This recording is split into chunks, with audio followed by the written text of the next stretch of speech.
Hi, good evening. Welcome all to my channel Wealth Wizards.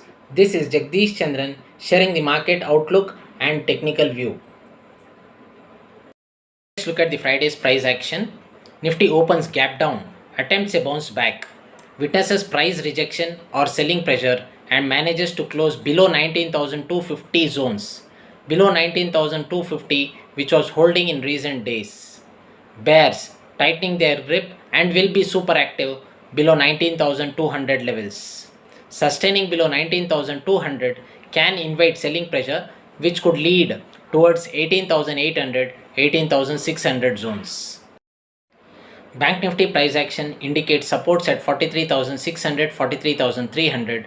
Sustaining below 43,300 will invite index selling pressure and it can slide towards 42,600, 42,000 levels. Clear signs of correction visible in the chart setup. We have overall, to summarize, Nifty Bank Nifty showing signs of weakness and below levels of for 19,200 and Bank Nifty below 43,200. Bears to be super active.